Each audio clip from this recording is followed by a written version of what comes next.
While handing out flyers, I spotted my girlfriend Bella looking all messy and locking lips with the school hottie in a sleek ride. When I knocked on the window, the hottie asked her, "Who's this?" Bella, leaning against him, replied, "Just a simp. If you're not cool with it, I'll ditch him right away." After the kiss, she didn't even glance my way and turned her back. The hottie licked his lips where Bella had kissed and teased. "Leave. Girls only go for the strong ones," I questioned. "I don't care about my girl." "But why are you in my whip?" The vibe got tense. The hottie gripped the steering wheel, staring at me blankly. "What do you mean, your whip? This is mine," I shot back. I opened the glove box and pulled out the registration. "Check it. My name's on it. Why are you in my car? Stealing?" "I'm calling the cops now." The hottie blushed, quickly exited the car, and whispered, "Don't call the cops. My dad's a mechanic. I saw the car looked cool and borrowed it for a spin. Please don't dial the police." I widened my eyes and loudly responded, "You call this borrowing? That's theft. Repair shops don't just jack cars for maintenance." The hottie lowered his head and mumbled, "Bro, my bad." I sighed, "Don't get cozy, let me inspect the car first." He stayed silent, and I soon noticed a dent on the hood. "What's up with this?" I asked angrily. The hottie panicked and quickly replied, "It's not on me. Your girl insisted on sitting on the hood for selfies and posted some shady pics on her socials. That's proof." I checked my phone, saw nothing. The hottie hurriedly showed me his phone. Turns out, Bella had blocked me. Looking at her social media, I rolled my eyes. "Such bold pics. Fine, you can bounce. I'll keep those pics as evidence. You both prepare for a court notice." The hottie was stunned and whispered, "Bro, is it gonna cost a lot?" "Around 100 grand, I said. Instantly, his face turned pale. The hottie quickly said, "But she was the one who messed it up. Do I have to pay too?" I rolled my eyes. "Don't you get the law? You're both liable. Your dad's work this year is wasted." The proud hottie burst into tears. "That dumb girl. I told her it's carbon fiber. Only fancy sports cars use it. The hotter it gets, the harder it becomes." But she couldn't wait for the car to warm up and just sat on it for selfies. "My folks worked so hard. Now we're screwed 'cause of her." Impatient, I got into my ride and called someone to check the damage. I wasn't into watching him cry. The hottie wiped his tears and wailed, "How come you're the rich one? Your girl said you work multiple gigs handing out flyers." I said, "I don't work. I hand out flyers, but those stores are mine. I wasn't lying. Half of the main street, 72 stores. My family's got them. Handing out flyers for my family's shops? What's wrong with that?" I closed the window, not wanting to hear the hotties crying anymore. At that moment, Bella texted me, "Since you saw it, let's break up. Don't blame me. Blame your parents for being losers. I'd rather cry in a Lamborghini than laugh on your bike handing out flyers." I fell into deep thought. Since both the Lamborghini and the bike are mine, should she cry or laugh? I wanted to reply, "Wait for the court notice." But Bella had already blocked me. My God, how could she block me? Speaking of repair costs, she owes me 100 grand. Ignoring the fact she was in the dorm, I rushed into the dorm and headed straight to Bella's room. Luckily, it was morning, so the dorm was quiet. I arrived at her door and was about to knock when I heard a woman inside ask, "Did you really do what I told you?" Then Bella said, "Yeah, I lied to him that I took the pill." The woman excitedly said, "That's perfect. I calculated your cycle and knew you'd likely get pregnant these days, so I told you to date him. Once you're pregnant, you can marry into a rich family." Bella said worriedly, "What if he makes me get an abortion?" The woman replied, "As long as you're pregnant, I can make him acknowledge the baby. You even broke up with your boyfriend for him. Let's see if he dares not to recognize it." I was shocked that Bella would go this far. She wanted to marry the school hottie by having his kid. I wondered how she'd feel when she found out the hottie had stolen my car. I knocked on Bella's door, and when she saw me, she immediately frowned. "I've already broken up with you." "Why are you still bothering me? I'm telling you, being poor isn't the issue." But being poor and shamelessly nagging a girl is really gross. It seemed Bella misunderstood, thinking I was trying to get back with her. There were two other people in the dorm, her roommates whom I knew before I could speak. One roommate said, "Can you stop hindering Bella from chasing her own happiness?" I was totally baffled. So, making out with another guy in a sports car behind her boyfriend's back was seen as her pursuing her own happiness. I knew this roommate. She was Bella's best friend, Mia, who had just pushed Bella to get pregnant. When I first dated Bella, Mia often made snarky comments like, "A guy's love for a girl depends on how much he spends on her."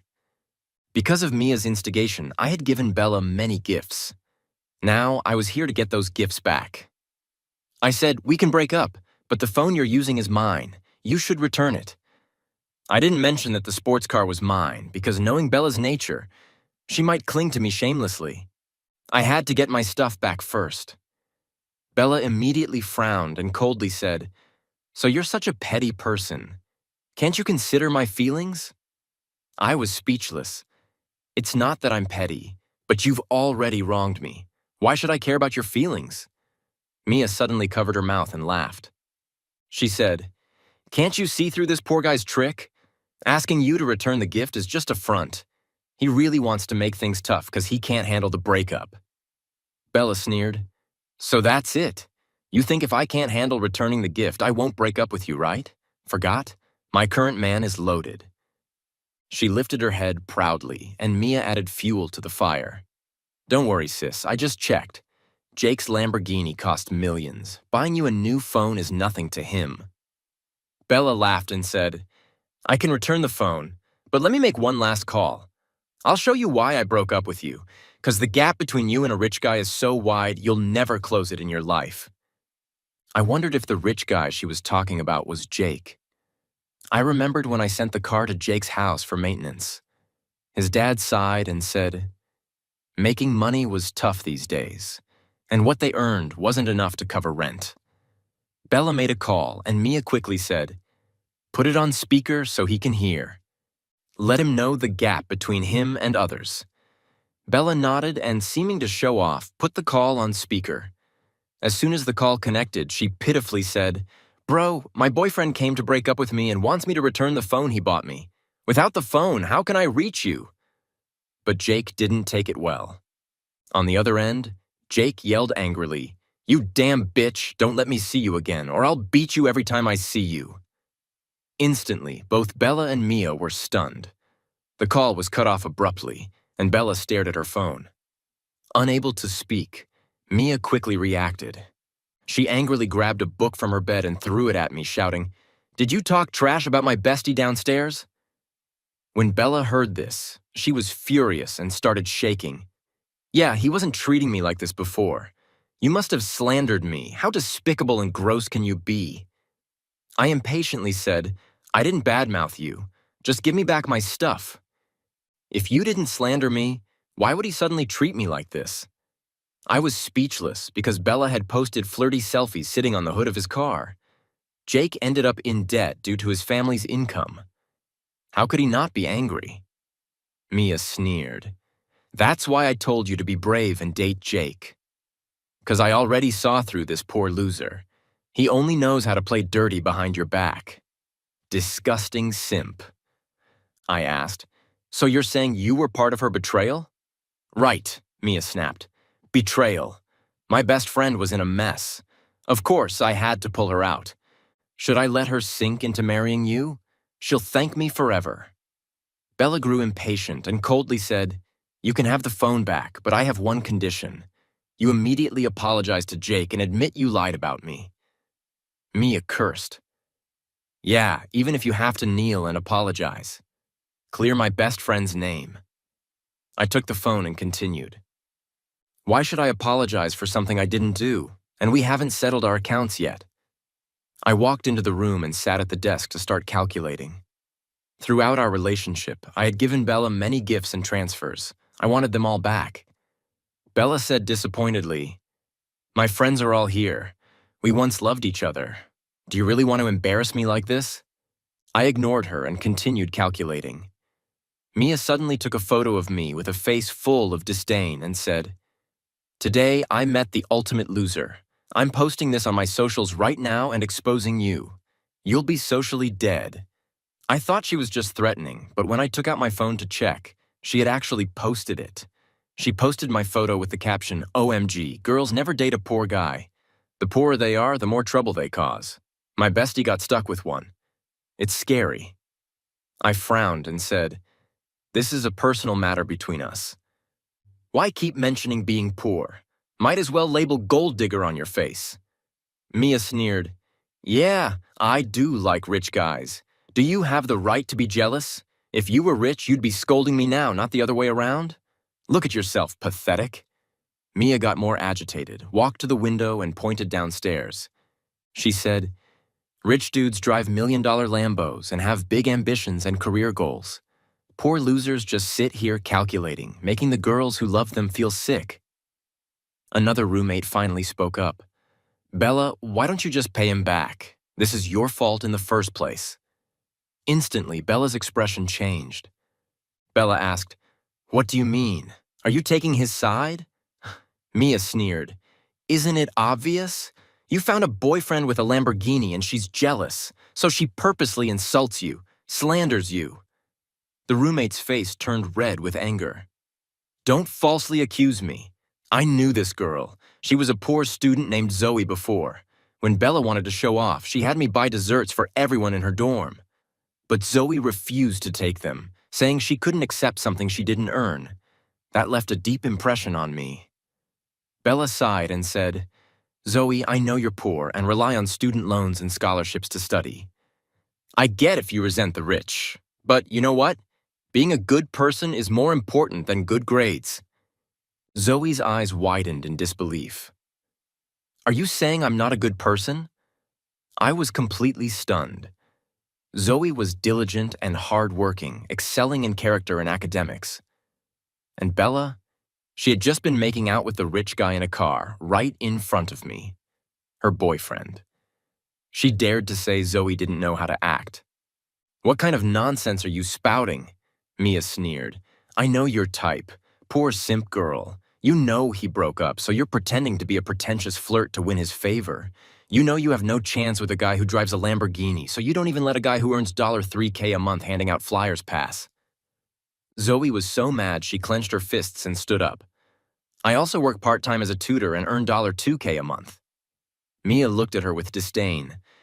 "To you, even mosquito legs are meat. Yesterday, I saw you picking up food that fell on the table to eat. You poor wretch. Of course you're not picky about men." Zoe's eyes reddened immediately, her voice trembling with grievance. "The food fell on the table, not the floor. What's so poor about that?" "Enough," Bella's shout interrupted us. She slammed her phone on the table and said to me, "You really embarrass me. My biggest regret is dating you. Hurry up and settle our accounts. Then I can explain to my new man." Mia quickly said, "Don't worry, sis, I'll go with you to explain. The rumors will be squashed. And you'll still be the little darling of a rich guy."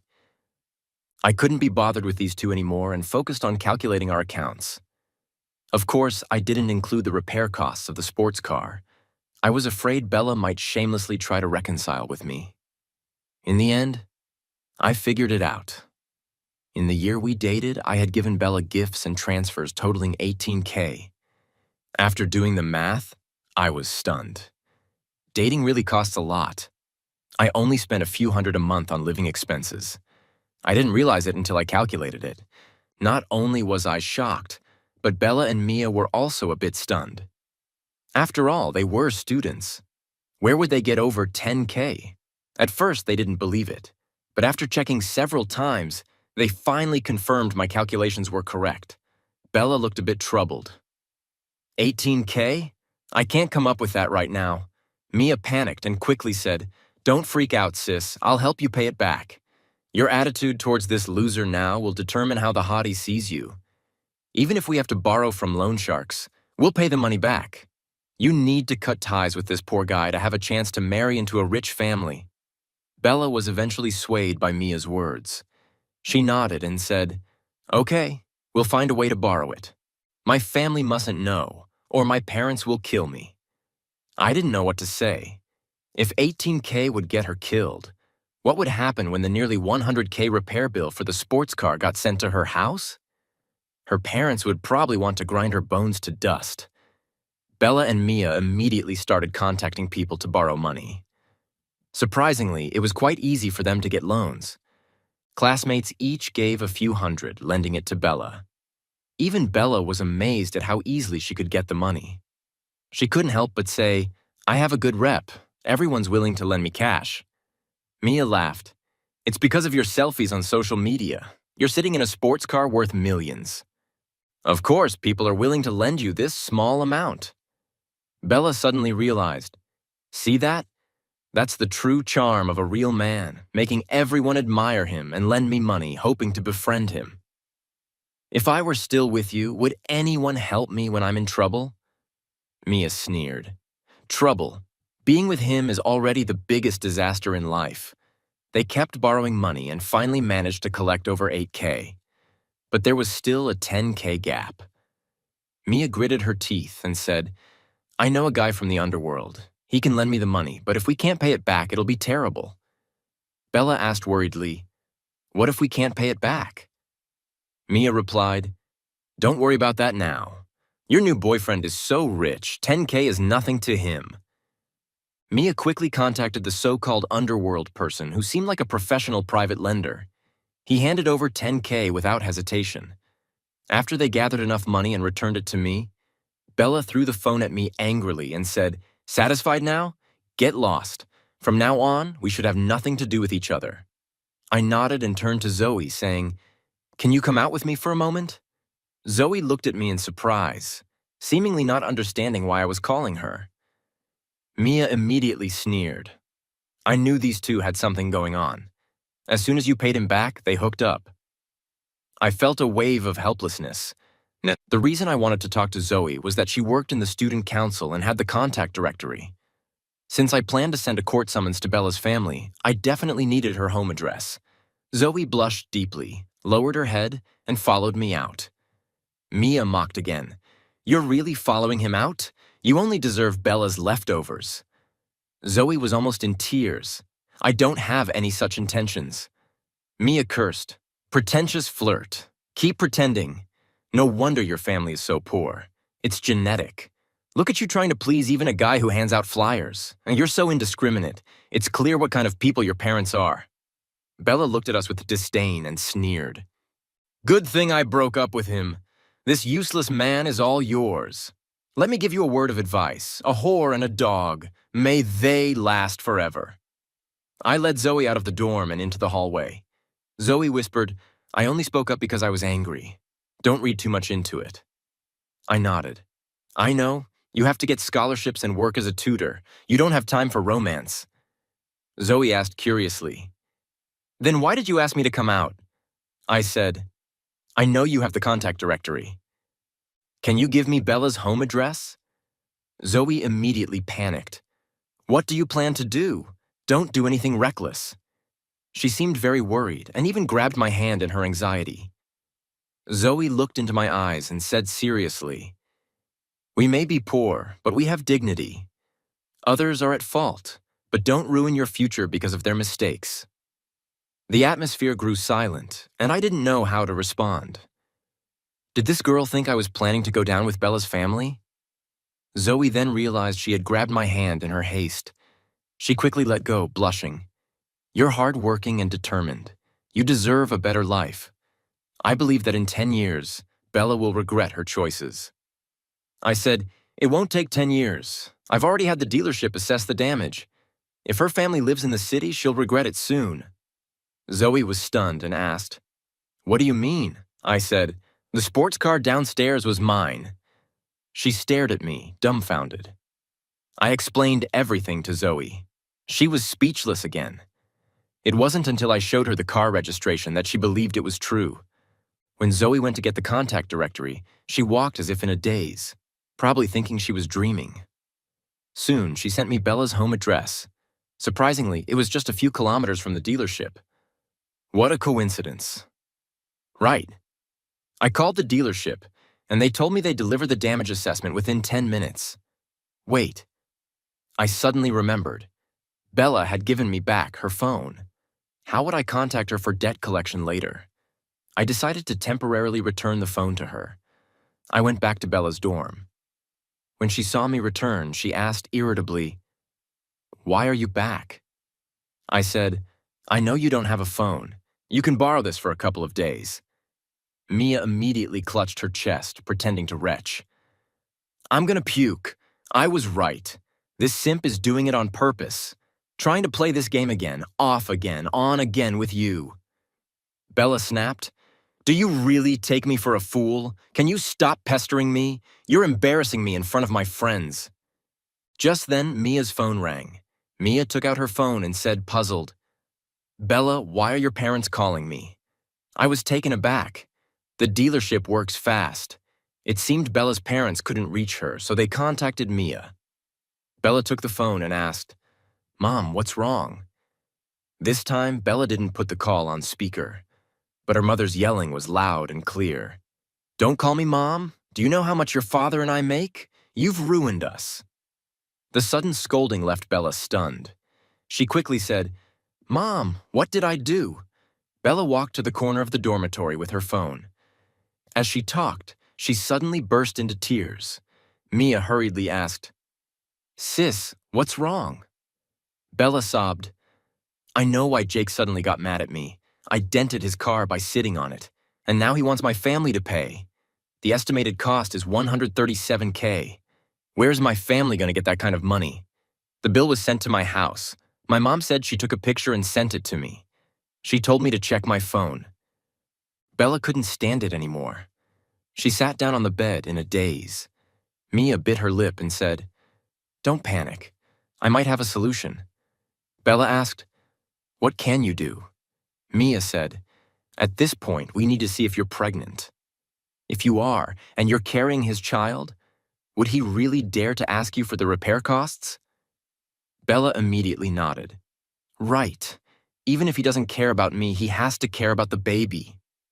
Mia said excitedly, "If he dares to ask you for the repair costs, go make a scene at his house." Bella sighed deeply. "I initially wanted to use the baby to marry into a rich family. Who knew it would only end up covering repair costs?" Mia consoled her. "Hundreds of thousands isn't small. Your parents would need 2 years to earn that. And who says you can't marry into a rich family? Maybe his parents will insist on you getting married.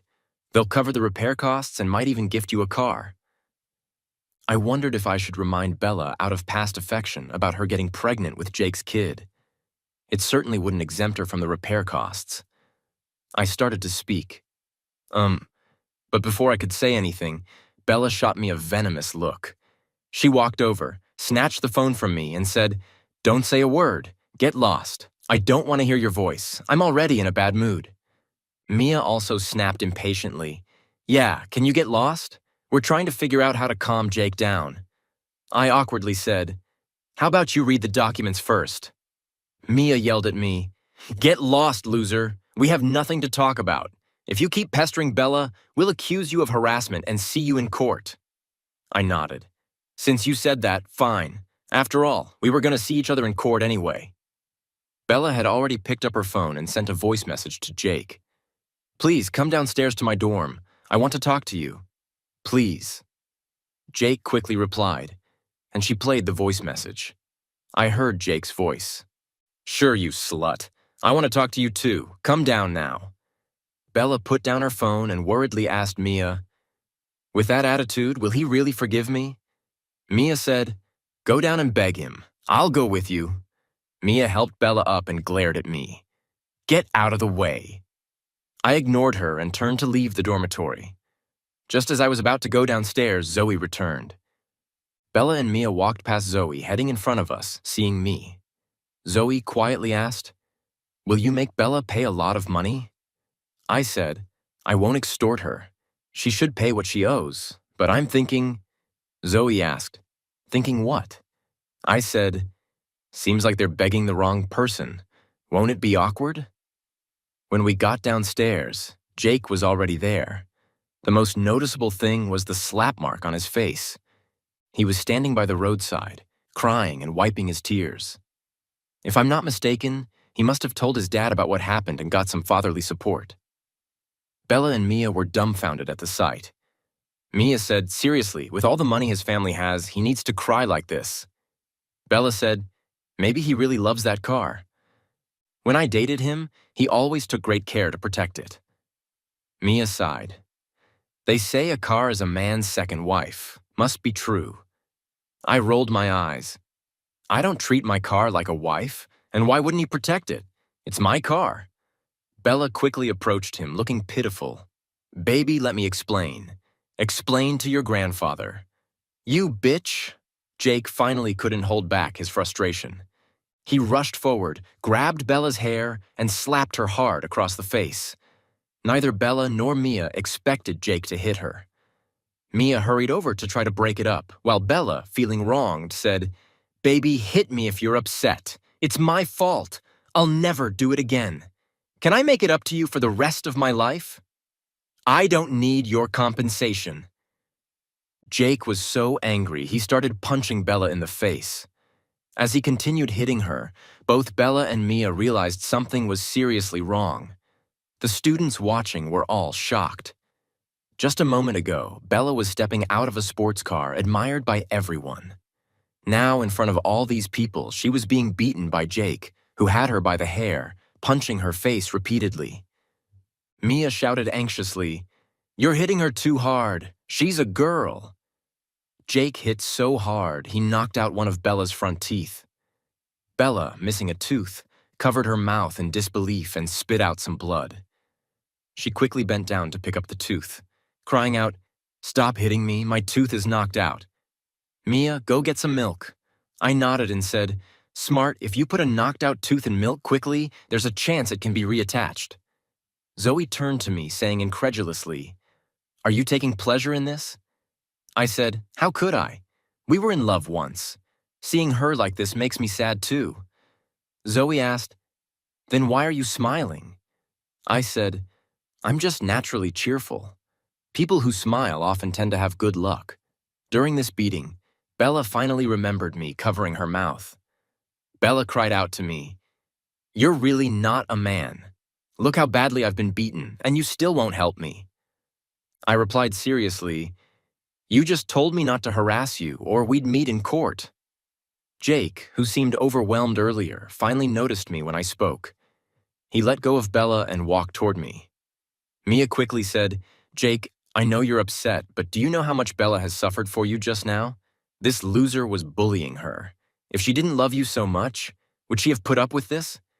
Jake angrily shouted, Shut up. Your whole family's losers. Mia didn't dare say another word. It was strange. She had been so aggressive in front of me. But now, facing her rich idol, she was unusually obedient. Jake stood in front of me. I wondered how he would apologize. But then he did something unexpected. In front of everyone, he suddenly knelt down, tears in his eyes. He cried, Bro, I'm sorry. Please forgive me. At that moment, the world seemed to fall silent. Everyone stared at me in shock. The students were dumbfounded. Mia trembled with disbelief. Zoe said nothing, keeping her head down. Bella, covering her mouth where a tooth was missing, suddenly had blood streaming from her nose. She tried to sniff it back, but ended up choking and coughing painfully. No one expected things to turn out this way, honestly. Even I hadn't expected it.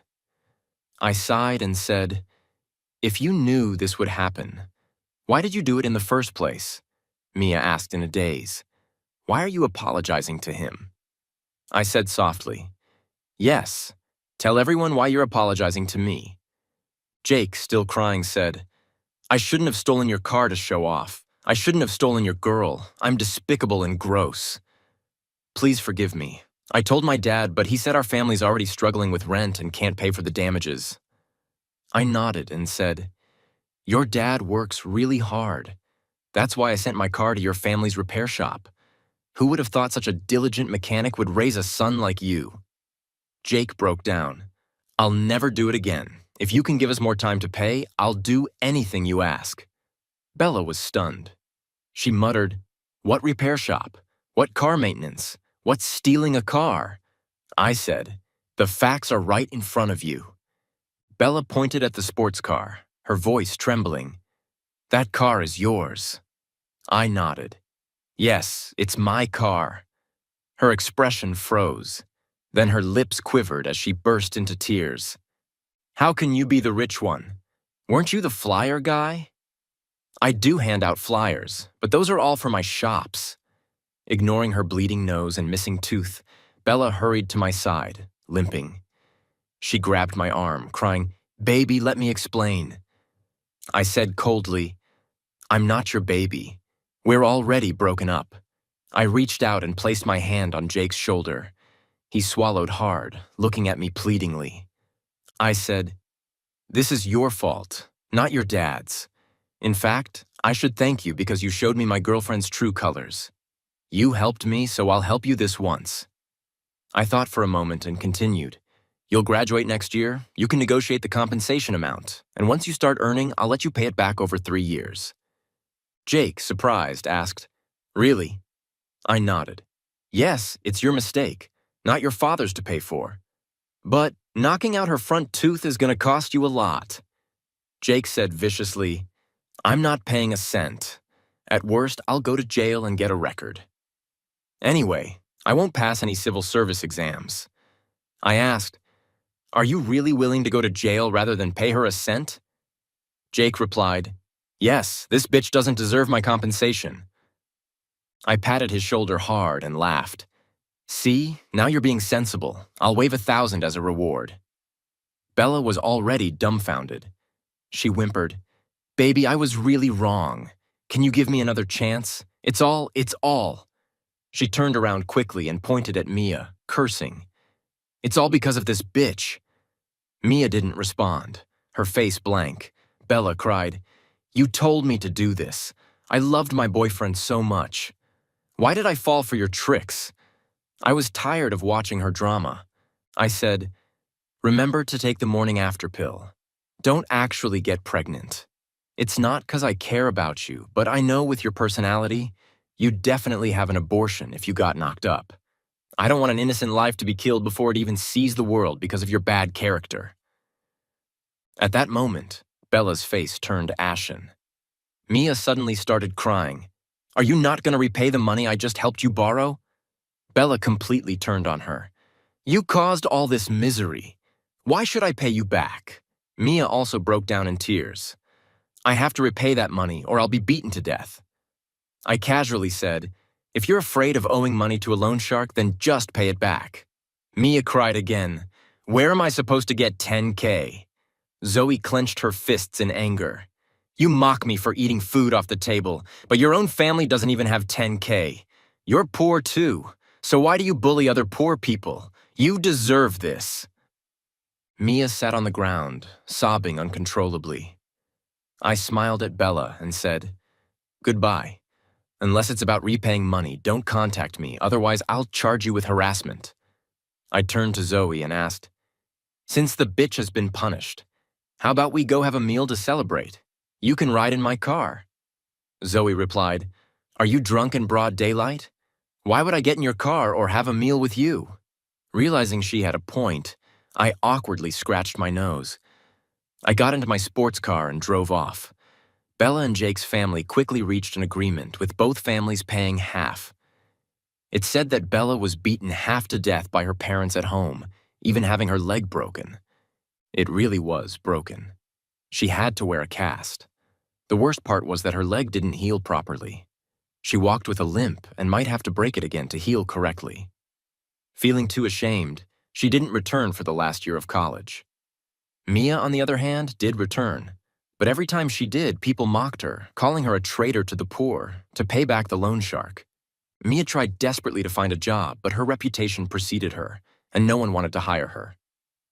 In the end, she found me, begging for a job. I happened to have a few low-end restaurants, so I had her clean the toilets. She had looked down on the poor, so now she could clean toilets for them. She could only cry while scrubbing the toilets, and word spread about her situation. Some students even came specifically to use the toilet after she cleaned it, just to make her clean it again. After dropping out, Bella frequently messaged me, begging to get back together. I blocked her, but she would just switch numbers and continue to harass me. Eventually, I did as she wished and sued her. That finally scared her off, and she stopped contacting me. As for Zoe and me, nothing happened between us. She was a self-reliant and disciplined girl, different from Bella and her crowd. During the last year of college, Zoe didn't contact me at all. After graduation, she went back to her hometown to teach. She said there were many poor children in her hometown, and she wanted to help them. I admired her character and reached out to her a few times, but she wasn't interested in dating. The only time she asked for my help was to see if I could organize a clothing drive for the children in her area. I donated some old clothes. And after that, we didn't stay in touch. I often think about what she said, about having dignity, that remarkable girl. I hope her life takes her far,